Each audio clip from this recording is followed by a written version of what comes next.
I'm Giles Perkins, by day, Head of Future Mobility at the consultants WSP. So I deal in everything that is uncertain in transport. And of that portfolio, decarbonisation is one of the big uncertainties and challenges of our time. So I am Programme Director for Live Labs 2. I'm going to give you a whistle-stop tour of what Live Labs 2 is and what we're trying to achieve. And I'll get into how we're funded, what we're doing, and give you some insights along the way. So every good project has a mission statement. Our mission statement is on the screen there: deployments at demonstrable scale, a step change in the normalization and uptake of zero carbon techniques, solutions, and materials, focusing on local roads. And this is the important part: to meet the needs of today and prepare us for an uncertain tomorrow. And if you've sat in on any of the other sessions about resilience, about system thinking, all those sorts of things today are all wrapped into Live Labs 2 and the way in which we have framed things. So just keep that in mind. Zero carbon is the golden thread here. So Live Labs 2 came out of the Live Labs 1 innovation program that ran, well, its incarnation was about 2018, to look at innovation in the local road sector. Live Labs 2 has a specific decarbonising agenda. We've been on a journey now for nearly 3 years on this project with soft market sessions. We had 30 bids received. We used a Dragon's Den format to whittle those down. And we took 7 Live Labs to business case. We are 2/3 of the way through, almost, of a 3-year deployment period. And what's very unusual, we've got monitoring and evaluation that's ongoing at the moment, but we're going to continue that monitoring and evaluation afterwards for up to 5 years. Now, this is very, very unusual on innovation projects, that we are looking for the long-term change in industry as a result of what we do. Not just the short-term, tactical, almost technically led, solution-based change that we see in a lot of innovation programs. So we've got 7 Live Labs that I'm going to talk around. We've got 4 thematic areas, over 20 partners, and this is across the 4 nations, which again, for DFT is very, very unusual. This is a 4-nation program, including Northern Ireland, because we always forget Northern Ireland, and a £30 million program overall. So this is the second largest R&D innovation after the future transport zones. So a very, very important project in an important subject, decarbonisation. Now, the key reason for focusing on this is there's been a lot of focus on the tailpipe, and we're looking beyond the tailpipe, and I'll get into that in a second. It's important to think around how we're governed. So our money comes from the Department for Transport. The programme is managed by ADEPT, and Hannah from ADEPT is here, who I report to. We've got a large commissioning board, and it's that commissioning board that holds us to account. That comprises public sector, private sector, and specialists on that commissioning board from the 4 nations, and you can see who's there up on the screen. So an eminent set of people, including the Department for Transport, represented by Chief Scientific Officer Sarah Sharples, who spoke this morning, who some of you may have heard. That commissioning board holds the programme to account. It holds the decision-making part of the whole programme. At the bottom is kind of how the project actually functions. So I work for WSP, so I'm programme direction, and I've got a small team of people managing that programme, which are insulated, if you like, behind an ethical wall. We've got monitoring and evaluation in an extensive programme being undertaken by ARUP and NatSen. We've got dedicated communication support, because communications is key to Live Labs 2, provided by Coast. And we've just completed a behavioural change programme, and I'll come on to why that's important, undertaken by BIT. And some of you may remember BIT. They spun out of David Cameron's former behavioural insights team that he had when he was Prime Minister. So they effectively spun out to become a private company. So why am I up here talking about this? Well, the challenge is local roads make up 97% of the UK road asset. Something around between 2 and 4 billion spent a year on it, whether that's building new stuff or taking care of what we've got. And we've got over 200 UK highway authorities against the big flashing light, the warning light of 80% of local authorities and combined authorities have declared a climate emergency, and we've exceeded the Paris Agreement of 1.5 degrees last year already. So that link between decarbonising the stuff that we pour into the ground to supplement what's already happening, the achievements we've had with tailpipe, is what Live Labs is all about. Taking carbon out of the concrete, the steel, the tarmac, the copper wires, the lighting columns, the circuit boards, everything else that comprises highways. So the headlines are a laser-sharp focus on measuring carbon. This is the critical thing. This is the really hard thing. And Sarah spoke about that in her keynote this morning, of saying moving to a more unified way of understanding what our carbon baselines are and what the carbon implications of doing anything are. Whether that's building a new road, building a cycleway, even as far as what's the carbon associated with perhaps putting in an electric vehicle charging point. Ultimately, they all have a carbon footprint. We want to measure, capture, and share our learnings quickly and widely. And we've done an awful lot of work recently. We've been going around the 4 nations. I've spoken in Northern Ireland, Scotland and Wales, as well as the things that we do in England, talking to authorities, getting the message out there of what we're doing. And the important part, the third part of this, is accelerating behavioural change. Now, Live Labs at its core is a carbon behavioural change programme. And what I mean by that is giving people the evidence so that they have the confidence to be able to make different choices from what they're making now. So Live Labs gives us a huge amount of latitude. It allows us to fail as we go. It allows us to learn from those failings and articulate those failings. It also allows us to share our learning, share our data, share our evidence in a very open-sourced way for the benefit of everybody in this building, everybody across this region, everybody across the 4 nations. So what we're trying to do here is illustrate in this quite clumsy diagram that I put together. It's an onion skin, Hannah. I like my onion skins. We've got our carbon-focused initiatives, so a bunch of initiatives that our Live Labs are doing. We've got communications and outreach, spreading those messages, spreading those learnings out from the centre. We've got monitoring and evaluation and the evidence that sits alongside it to underpin what we're doing, and that is good, bad, and ugly. And then we've got behaviour change. It's only with those 4 things together that we've got any chance of getting to a new business as usual and scaling these things so it makes a real difference. This is the critical part of this. This is about challenging norms, establishing new BAUs, and then rapidly scaling it so that we make change. Live Labs 1 was great, but we did lots of tactical small things that proved small things, but in some cases didn't scale or didn't make material change. Our feet are firmly in the fire, held to account by the Commissioning Board, held to account by the Department for Transport to do that BAU and scaling part. This is why the monitoring and evaluation is so long to demonstrate those UK PLC benefits and wider benefits of doing this stuff differently. To be clear, we're talking about the whole carbon life cycle, so scope 1, 2 and 3. Every aspect of everything that gets done in the local road sector. That's the extraction of minerals, extraction of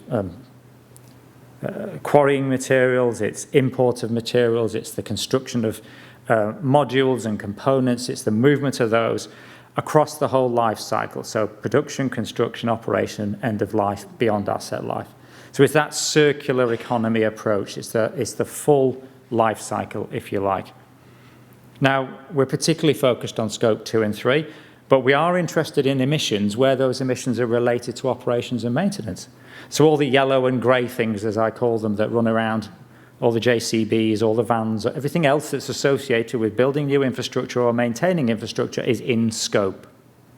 So if you think about an example I always give, where I used to live in Devon, we had a major pothole at the end of the street, which I would report every 6 weeks for sport, knowing that Devon would have to come out and inspect it, knowing that they would reject it because it didn't quite hit the 50 millimetres or whatever it was.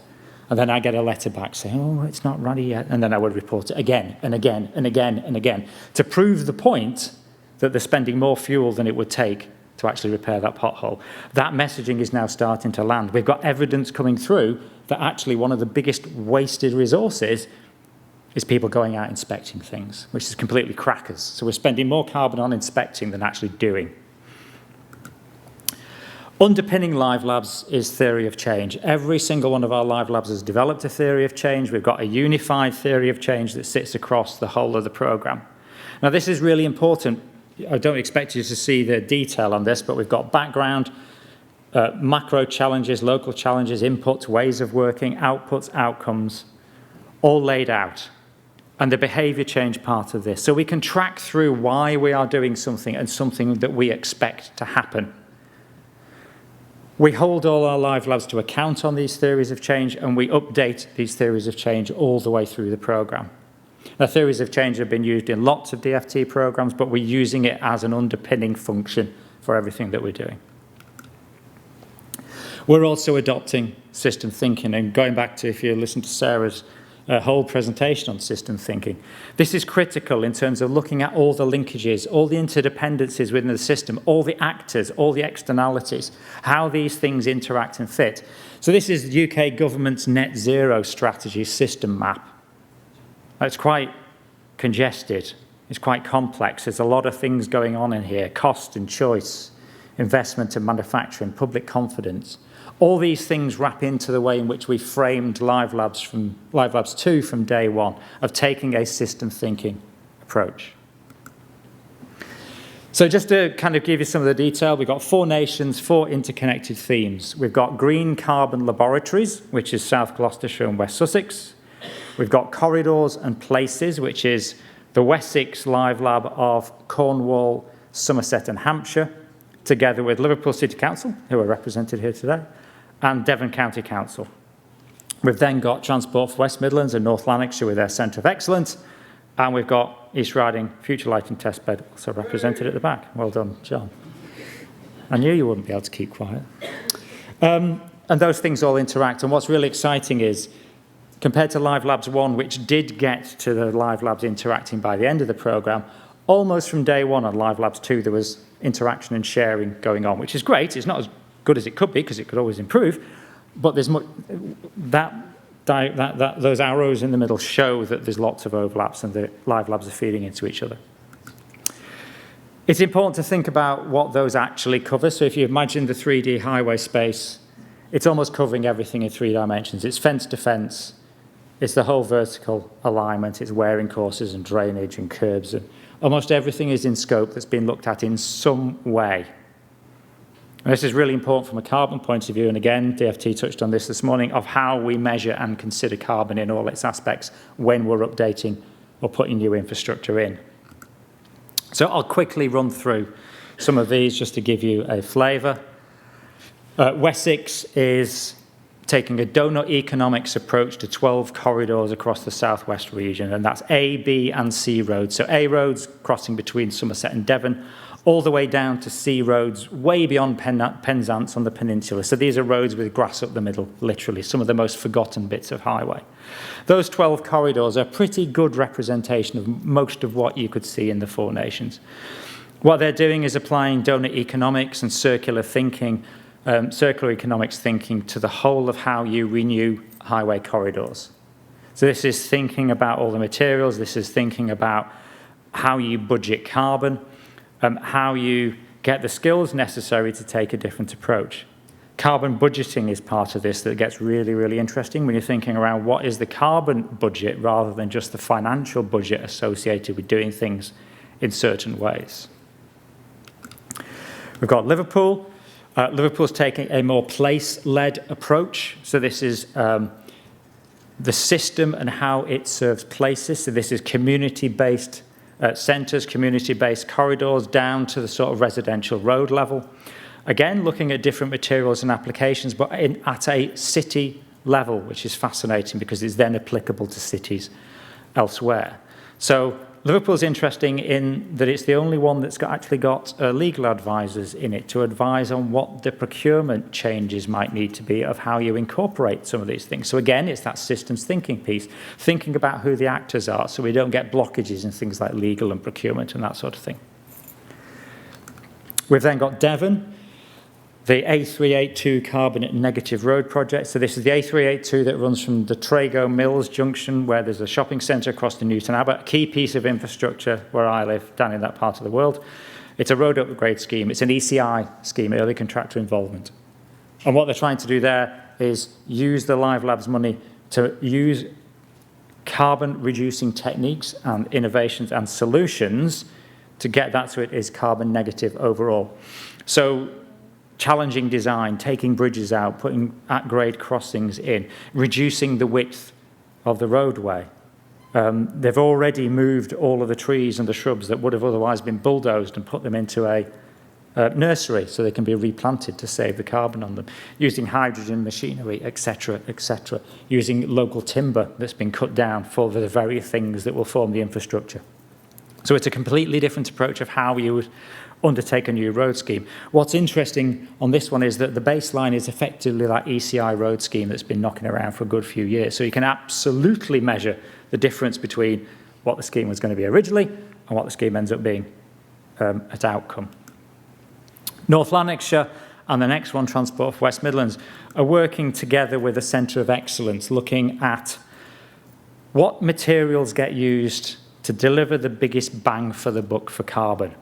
So this is really interesting, a large innovation funnel, if you will. Thinking about all the different claims that are out there from different manufacturers of different solutions to do different things, to apply those in the local road sector in controlled and uncontrolled circumstances, to evidence whether some of these products actually make a carbon difference, but also to consider it in the context of what does that mean for value for money, what does it mean for the systems and processes that all local authorities have in doing their maintenance. What's fascinating about North Lanarkshire is that they are the first to already have committed that the things that get proven under Live Labs become their business as usual, which is a fantastic political commitment.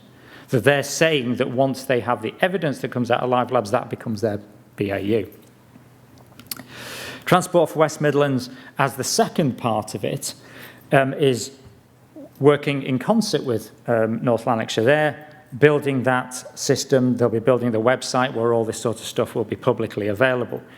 Between the two of them, they've got this dual testing approach. So to give you an example of pothole materials, Transport for West Midlands did controlled trials of digging creating sample potholes, all of an identical size, all on the same piece of road, all within the swept path of where wheels would be on those highways, to trial different materials under controlled conditions, almost from a time and motion point of view for those of us of a certain age that can remember time and motion. So we can understand the energy and the effort and the materials that are required to do these things, then look at the long-term performance. Whereas North Lanarkshire, testing those in real pothole situations, so real conditions which are randomised across the whole of the highway network. In parallel, they're going to be taking those materials and putting them into laboratory conditions to do accelerated testing. Because obviously a few months, a few years across a programme isn't enough to prove that something will last a long time. So working with the University of Nottingham to do accelerated production, if you like, and testing of those materials. So we build up this evidence base. Between the two of them, this is about that carbon bang for the buck. Which are the things that can make the biggest changes to the way in which we maintain our highways at the moment? East Riding, and I'll come into East Riding a little bit more in another slide, and I don't expect you to read this. East Riding is about challenging what happens with street lighting, particularly where street lighting renewals are needed.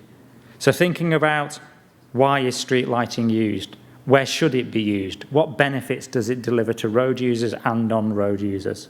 So it's taking a very, very evidential approach to how people move in the daytime, how people move at night, when accidents happen, why accidents happen, how drivers behave.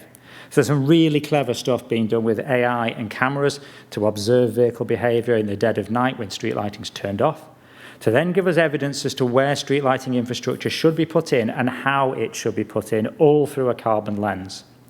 So if we focus street lighting in the places that it should be, that deliver community benefits, or we put low-level lighting in, or indeed we put DC lighting in to reduce the energy usage, because there isn't anywhere else to go on street lighting. We've done dim and trim, We've done all the things we can do with LED, etc., but the cost of energy still keeps going up. And also, if we want to decarbonise, we do things in a different way. So the East Riding team are really pushing the standards envelope in terms of doing things differently, but doing it in a very, very evidential way. South Gloucestershire and West Sussex is the really interesting one. They're all interesting. All my children are my favourites. Is interesting from a different point of view. This is all the green stuff at the side of the roads, the verges, the shrubs, the trees, the ash dieback, all those sorts of things. How we manage the green assets and what we do with that waste. So the basic proposition here is there any value in that waste? So if we collect the grass cuttings rather than leaving them, can we process those grass cuttings and those other arisings to produce products such as biochar or biogas or other materials that we can use to actually power the vehicles that do that cutting and recovery, or to create new materials such as biochar, which you can actually use in pothole repairs. So deriving value from something that's waste, but not just creating a value proposition, but then looking at what does that do for soil quality? What does that do for biodiversity? What does that do with the carbon sequestration of those very soils that every single local authority has huge assets for? So it's a systematic way to approach something that is a real forgotten thing that we have in the highway sector. People just thinking that these green spaces are there as an annoyance in one way or as a pleasurable thing in another. What's fascinating is the response of different people to this. Some communities saying that's fantastic, yeah, let the grass grow, we want more biodiversity, we want more bees and butterflies and critters and all the rest of it. Others saying, no, we want it to be kept the way that it is, and the counterfactual between those. And we've got similar in East Riding with the street lighting. Some communities saying, yeah, absolutely, we want dark skies, we want to take all this clutter out, we want to do things in different ways. So it all comes back to people and place and evidence and system. So if we take that East Riding street lighting corridor as an example, there's a street lighting corridor. You think about, you've got the bulbs, you've got the circuit, boards, you've got the luminaire itself, you've got the cables in the column, you've got the cables that link between the columns, you've got the power equipment, you've got the steel, and you've got the concrete. All of that stuff comes to depots or to sites by train and trucks and boats and planes, depending on where it's come from. Some of that stuff comes from the UK, some of that stuff comes from Europe, some of that stuff comes from the Far East. You think about how those modules are constructed and where they're constructed. Those supply chains reach globally. They're all using energy in different places. Ultimately, what we're trying to do is understand how much carbon's in that street lighting column, how much carbon is in that existing asset, or if you were to replace that asset today, how much carbon would be there, and then measure the difference if we do it in a different way. Then scale that for the whole of East Riding, then scale that for the whole of Transport for the North, and then scale that for the whole of the Four Nations. Suddenly, these carbon figures get very, very big. Okay, that's only street lighting, but then you do it for tarmac, and then you do it for concrete, and then you do it for everything else, and suddenly these figures get very, very big. That's a reason why HS2, for instance, are considering the carbon that's built in. That's why National Highways are considering in other programs the carbon that's built in. Because if we all play our part, we can reduce the carbon in infrastructure, which means that we are playing our part alongside that tailpipe piece. So we've already published our business cases, which you can find online. Strategic outline business cases define every single project in absolute detail as to what they were going to do, said they would do. We've just published our carbon baselines a couple of weeks ago. So this is the baselining of all of those schemes. This is the first time that carbon baselining has really been done at this scale. And I've put a few points up here, which is the kind of the headlines, and please read the blog, read those carbon baselines, that we've got funding, local authority resourcing constraints. So how we measure carbon. It's easier to say you need to measure carbon, but if there's no resources to do it, that's really difficult. How we integrate between multiple local authorities, and this is a particular challenge in combined authority areas, which may do things in different ways. We've got very inconsistent carbon emission factors, particularly some of the fundamentals like tarmac. We've got things being measured in different ways. We've got organisations in the private sector saying that their products do things and claims that can't be substantiated. We've got differences between energy emissions factors between Scottish and UK for obvious reasons, because it's hydro and wind in Scotland that provides much of the energy. It's less so in the UK. So we've had to use different energy factors. We've got data sharing resistance coming from some of the contractors, protecting intellectual property as they perceive it, protecting data and not releasing it. That isn't good. We've got inaccuracies of supplier data. We've got environmental product declarations that we might not have full confidence in. In some cases, we've got reliance on paper records or no records at all of how fuel is being used and how things are being recorded. And then just going back to the green print one, the variability of how grass grows, which sounds comedic, but how nature performs in different places affects the carbon and the carbon sequestration. So we come up against some of these really thorny things that we're trying to tackle. And as the department said this morning, if we can converge to a consistent way of carbon baselining, that'd be fantastic, because we can measure how much money we're going to spend on things and what the carbon implications are. So we could move to carbon budgeting, which would be my panacea that I would like to see personally. So we're sharing information all the time. We put blogs out, we put news reports out, we publish information on the website. That is continual. We're getting to the stage now that we are seeing a flow of information. There's a bunch of reports about to come out from North Lanarkshire. The flow is starting to happen following those baselines. Please read the website. We've also got a Live Labs Expo in Liverpool at the end of the month, which is now sold out. There is a wait list. So we've got over 200 people coming to Liverpool from across industry to listen about what our Live Labs have been doing. And we're also doing Dragon's Den with some of the SMEs to put them through their paces around their carbon claims. That's the expo. Just search Live Labs Expo 2 if you've not already registered. So that's me. Thank you. That's the absolute whistle-stop tour. The website gives an awful lot more detail. The next year is going to be pivotal when we start publishing information, but we are starting to uncover things. We're starting to see a way through as to how we might converge all of this in terms of measuring the carbon of what these interventions do, producing the evidence that everybody then can use and have the confidence to go forward. So thank you for listening. There are my details. I'm always here to talk, and if you want me to talk to any other groups, I'm allowed to do that, aren't I, Hannah? So thank you for listening, and thank you for being here at the end of the day. Cheers. I will take questions, or happy to do it in an informal way. Yes, gent here. Do you take any account of the carbon that is used by road users?